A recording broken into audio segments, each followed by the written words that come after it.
Shalom, damai sejahtera atas kita semua. Pada kesempatan malam hari ini, saya mau kasih renungan untuk kita semua. Yang saya beri judul 4 sebutan anak Allah dalam Alkitab. Mari kita pelajari hal ini. Jemaat yang dikasihi Tuhan, setidaknya ada 4 sebutan anak Allah dalam Alkitab. Yang pertama, anak Allah dalam arti keturunan Set. Itu kita bisa temukan di Kejadian 6 ayat 2, maka anak Allah melihat bahwa anak-anak perempuan manusia itu cantik-cantik. Lalu mereka mengambil istri dari antara perempuan-perempuan itu, siapa saja yang disukai mereka. Nah, dalam dunia teologi ini ada yang menafsirkan anak-anak Allah di situ malaikat yang kemudian menikah dengan manusia atau kawin dengan manusia dan melahirkan raksasa-raksasa pada zaman dahulu. Kita tidak percaya itu, kita percaya anak-anak Allah di situ maksudnya adalah keturunan Set, ya, bukan malaikat-malaikat. Itu kata pertama anak-anak Allah dalam Alkitab, ya, yang berarti keturunan Set. Kemudian yang kedua, anak Allah dalam Alkitab dalam arti universal. Dalam arti universal ini sebutan untuk malaikat maupun manusia. Jadi semua manusia dan malaikat dalam Alkitab itu disebut sebagai anak-anak Allah. Dan ini dalam konteks relasi umum Allah dengan manusia dan malaikat yang diciptakannya. Tentu kalau tumbuhan, hewan tidak disebut sebagai anak-anak Allah, walaupun itu ciptaan Allah.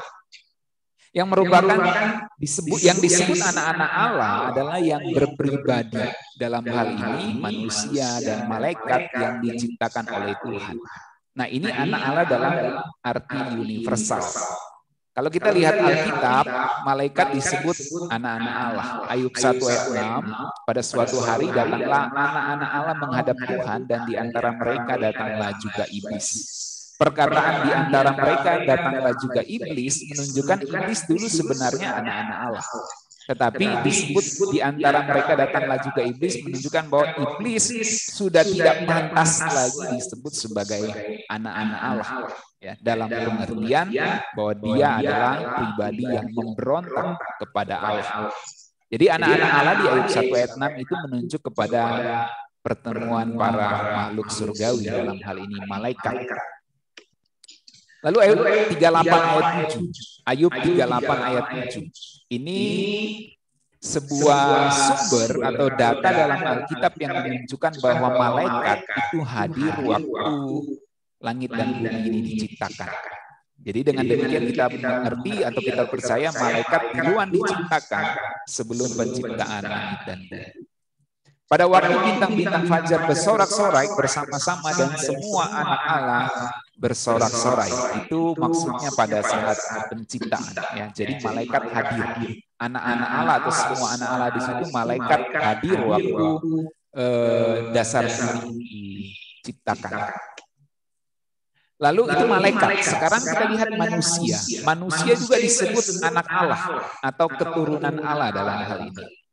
Kisah Rasul 17 ayat 24, firman Tuhan katakan gini, Allah yang telah menjadikan bumi dan segala isinya, Ia yang adalah Tuhan atas langit dan bumi, Ia tidak diam dalam kuil-kuil buatan tangan manusia. Ayat 25, dan Ia juga tidak dilayani oleh tangan manusia, seolah-olah Ia kekurangan apa-apa, karena Dialah yang memberikan hidup dan nafas dan segala sesuatu kepada semua orang. Lalu ayat yang ke-26, dari satu orang saja Ia telah menjadikan semua bangsa dan umat manusia untuk mendiami seluruh bumi. Dan Ia telah menentukan musim-musim bagi mereka dan batas-batas kediaman mereka. Supaya mereka mencari Dia dan mudah-mudahan menjamah dan menemukan Dia, walaupun Ia tidak jauh dari kita masing-masing. Nah, ini di ayatnya, saudara ya. Ayat 28. Sebab di dalam Dia kita hidup, kita bergerak, kita ada, seperti yang telah juga dikatakan oleh pujangga-pujanggamu. Sebab kita ini dari keturunan Allah juga. Nah, ini bicara kepada semua manusia secara umum. Jadi semua manusia itu keturunan Allah. Dalam arti makhluk berpribadi yang diciptakan Allah sama seperti para malaikat. Ayat 29 ditegaskan lagi, karena kita berasal dari keturunan Allah, kita tidak boleh berpikir bahwa keadaan ilahi sama seperti emas atau perak atau batu ciptaan kesenian dan keahlian manusia. Jadi saat itu Rasul Paulus sedang menginjil dan dia menggunakan kalimat ini, bahwa kita ini keturunan Allah juga. Ya. Nah, itu yang kedua, cepat saja. Yang pertama tadi anak Allah dalam arti keturunan Set. Yang kedua anak Allah dalam arti universal, yaitu manusia dan malaikat sebagai makhluk berpribadi yang diciptakan Allah. Yang ketiga, anak Allah dalam arti anak tunggal Bapa. Ini khusus Tuhan Yesus. Ya. Dari 4, yang ketiga adalah Tuhan Yesus sebagai anak tunggal Bapa. Yohanes 1 ayat 18, tidak seorang pun yang pernah melihat Allah, tetapi anak tunggal Allah yang pangkuan Bapa dialah yang menyatakannya. Dan itu jelas menunjuk kepada Tuhan Yesus. Dalam Yohanes 20 ayat 17, saat kebangkitannya, Tuhan Yesus menampakkan diri kepada Maria dan berkata, di Yohanes 20 ayat 17, janganlah engkau memegang aku, sebab aku belum pergi kepada Bapa, tetapi pergilah kepada saudara-saudaraku dan katakanlah kepada mereka bahwa sekarang aku akan pergi kepada Bapa dan Bapa, kepada Allahku dan Allah. Ini jelas menunjukkan Tuhan Yesus sebagai anak Allah. Dia adalah anak Allah yang khusus, anak Allah yang tunggal. Saya sudah jelaskan kepada saudara soal monogenes. Dia anak Allah yang unik, yang satu-satunya yang keluar dari Bapa sebagai Allah. Ya, keluar terpisah. Jadi jelas sekali. Nah, yang keempat, yang terakhir, ini yang saya mau terangkan poinnya. Jadi judulnya 4 sebutan anak Allah dalam Alkitab. Yang keempat, anak Allah dalam arti anak-anak Allah di dalam Kristus. Nah, ini adalah relasi khusus untuk orang-orang yang percaya kepada Tuhan Yesus dan tentu kepada Bapa di sorga. Jadi inilah posisi kita sebagai orang percaya. Jadi ini relasi khusus. Kalau anak Allah dalam arti umum tadi, malaikat dan manusia itu relasi umum antara Allah dengan makhluk ciptaannya yang berpribadi. Kalau relasi khusus antara Allah dengan manusia adalah relasi di dalam Tuhan Yesus Kristus. Sehingga anak-anak Allah yang keempat ini adalah anak-anak Allah dalam Kristus Yesus. Anak-anak Bapa di surga karena percaya kepada Tuhan Yesus. Itulah kita sebagai orang percaya. Dalam Galatia 4 ayat 4-5 firman Tuhan katakan ini. Tetapi setelah genap waktunya, maka Allah mengutus anaknya yang lahir dari seorang perempuan dan takluk kepada hukum Taurat. Ia diutus untuk menebus mereka yang takluk kepada hukum Taurat supaya kita diterima menjadi anak. Nah, jadi Tuhan Yesus diutus supaya kita diterima menjadi anak. Menarik itu. Dalam bahasa Yunani-nya huiothesia. Nah, kalau dalam terjemahan King James, that we might receive the adoption of sons. Jadi supaya kita diterima menjadi anak, ya, anak angkat, anak yang diadopsi. Ya. Dalam terjemahan NET itu New English Translation NET itu ya. Bagus sekali. We may be adopted as sons with full rights. Sehingga kita dapat diadopsi, sehingga kita dapat diadopsi sebagai anak dengan hak penuh. Jadi kita diangkat, waktu kita percaya kepada Tuhan Yesus, kita diangkat menjadi anak dengan hak penuh, with full rights. Ini luar biasa. Nah, diterima menjadi anak atau diangkat menjadi anak dengan hak penuh dalam bahasa Yunani-nya huiothesia. yang berarti diangkat sebagai anak secara legal, secara sah, ya tentu lewat proses hukum, dan berhak atas segala sesuatu yang berkaitan dengan status itu. Jadi bukan cuma diangkat sebagai anak, tetapi punya hak yang berkaitan dengan status sebagai anak itu. Nah, ini luar biasa ya. Ya. Nggak heran karena kita diangkat menjadi anak, kita disebut sebagai ahli waris. Nah, dalam Galatia 4 ayat 6 dikatakan gini, dan karena kamu adalah anak, maka Allah telah menyuruh roh anaknya ke dalam hati kita, yang berseru, ya Aba, ya Bapa. Jadi kamu bukan lagi hamba, melainkan anak. Jikalau kamu anak, maka kamu juga adalah ahli waris. Ahli waris oleh Allah. Jadi karena kita ini anak Allah, karena percaya kepada Tuhan Yesus kita diangkat menjadi anak, maka kita berhak atas segala sesuatu yang berkaitan dengan status itu. Sehingga kita disebut sebagai ahli waris. Nah, ini yang perlu saudara ngerti. Ya. Dalam hukum Romawi, pengadopsian itu sangat sulit. Nah, seperti di beberapa negara di dunia ini, itu adopsi sangat sulit. Seperti kalau kita nonton film Amerika, itu kalau mau mengadopsi seorang anak itu sangat ketat sekali aturannya, ya. Nggak sembarangan. Demikian juga dalam hukum Romawi, pengadopsian itu sangat sulit. Kalau seseorang atau sepasang suami istri mau mengangkat anak dari panti asuhan menjadi anaknya, itu sangat sulit sekali. Ya. Ada prosedur hukum yang panjang, rumit, dan mahal. Tetapi begitu adopsi terjadi, maka ada beberapa hak khusus dan hak istimewa si anak. Nah, ini dia.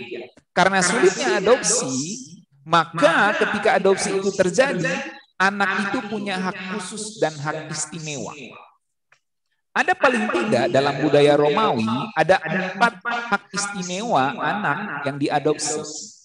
Jadi memang itu huiothesia dari bahasa Yunani. Tetapi konsep pengangkatan anak secara hukum itu diangkat Rasul Paulus dari budaya Romawi. Karena kita tahu budaya Romawi menguasai di mana para rasul saat itu tentu dengan budaya Yunani. Tetapi untuk pengertian adopsinya itu diambil dari budaya Romawinya. Nah, ada 4 hak istimewa anak yang diadopsi. Yang pertama, semua hutang dibatalkan. Kalau anak itu misalnya ya orang tuanya meninggal ya, kemudian orang tuanya itu punya hutang, maka biasanya otomatis hutangnya itu ditanggung oleh anaknya. Nah, ketika anaknya ini diadopsi oleh orang tua yang lain, maka anak ini dibebaskan dari semua hutangnya. Atau kalau dia anak yang sudah dewasa, ya, kemudian diadopsi oleh satu keluarga, utang anak yang dewasa itu langsung dibatalkan secara hukum. Nah, kemudian yang kedua, semua tuduhan pidana dihapuskan. Jadi kalau ada orang yang mau adopsi kriminal, nah itu semua tuduhan kriminalnya di masa lalu akan dihapuskan. Ya, itu luar biasa ya. Jadi itu hak istimewa anak yang diadopsi. Makanya nggak sembarang juga orang mau adopsi anak, karena tidak mungkin diadopsi seorang kriminal kan. Nah, jadi tetapi seandainya itu diadopsi, maka semua tuduhan pidananya akan dihapuskan. Itu hukum Romawi zaman itu. Yang ketiga, hak istimewa anak yang diadopsi secara hukum anak itu tidak bisa dihukum mati oleh ayah dan ibu barunya. Jadi orang tua yang mengadopsi anak itu secara hukum nggak bisa hukum mati anaknya. Nah, saudara perlu tahu di zaman itu, di zaman Rasul Paulus, zaman para rasul, ya, di kekaisaran Romawi, orang tua kalau dia lihat anaknya kurang ajar, dia bisa pergi kepada hakim dan meminta anaknya dihukum mati. Itu bisa. Ya. Nah, makanya nggak heran di zaman sekarang juga keterlaluan juga ya. Ada misalnya seorang anak yang melaporkan orang tuanya hanya gara-gara mobil, hanya gara-gara tanah, hanya gara-gara uang beberapa juta atau ratusan juta ya, bahkan miliaran, itu pun nggak pantas sepertinya. Ya.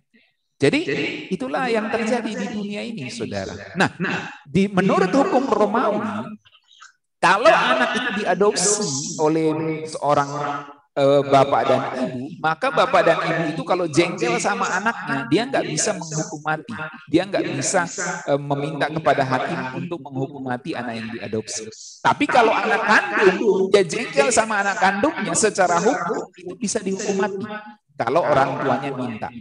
Nah, jadi aneh ya, anak kandung justru nggak bisa dihukum mati, tapi anak angkat bisa dihukum mati. Nah, itu hukum Romawi saat itu. Jadi ketika kita diangkat menjadi anak oleh Bapa di sorga, di situ kita mengerti ada jaminan keselamatan, saudara. Pada titik itulah kita mengerti ada jaminan keselamatan.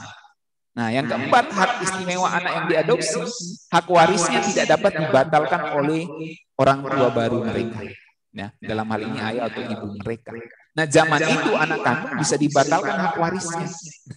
Jadi zaman dulu itu, saudara, anak angkat itu kalau diangkat itu benar-benar punya hak yang lebih istimewa dibanding anak kandung. Ya, nggak bisa dihukum mati dan hak waris nggak bisa dibatalkan. Kalau anak kandung orang tuanya jengkel dengan anak kandungnya bisa dibatalin tuh hak warisnya. Tapi kalau anak angkat nggak bisa dibatalin. Makanya begitu sulitnya prosedur untuk mengangkat anak dalam hukum Romawi. Nah, tetapi sekali diangkat, hak waris untuk anak itu nggak bisa dibatalkan. Nah, pada titik inilah, saudara-saudara, kita mengerti jaminan keselamatan.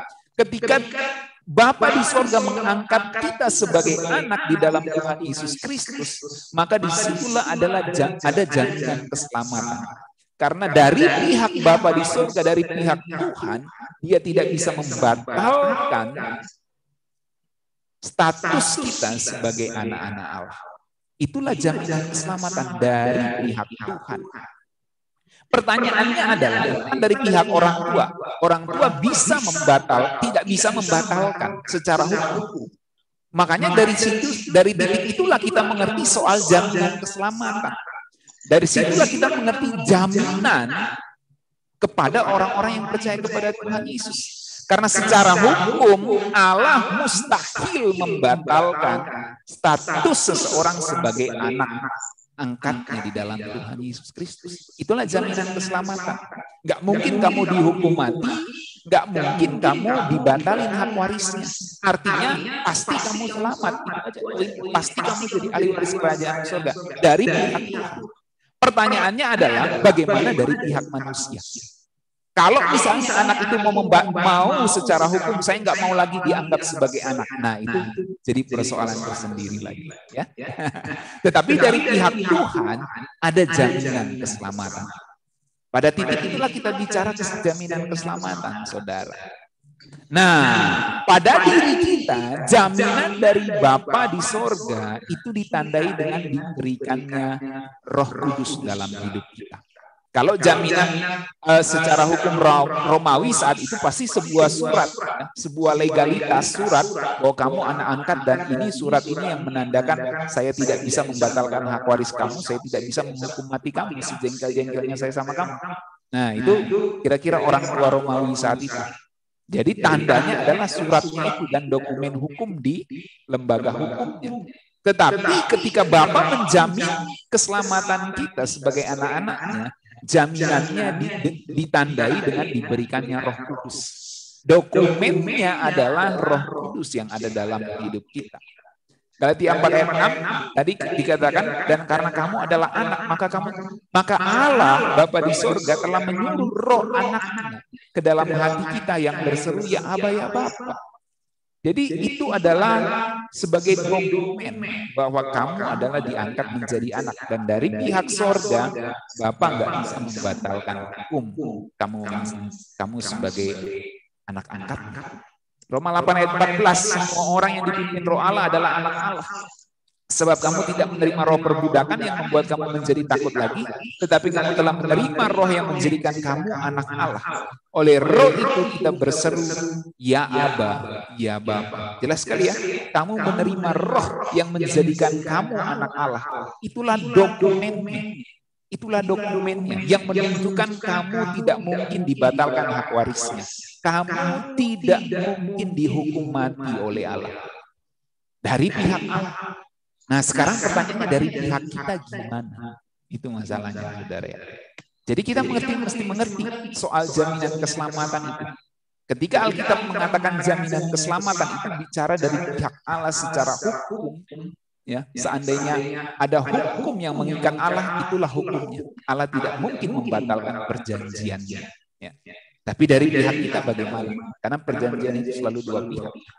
Roma 8 ayat 16, roh itu bersaksi bersama-sama dengan roh kita bahwa kita adalah anak-anak Allah. Jadi jelas ya, itulah dokumennya, Roh Kudus yang ada dalam hidup kita.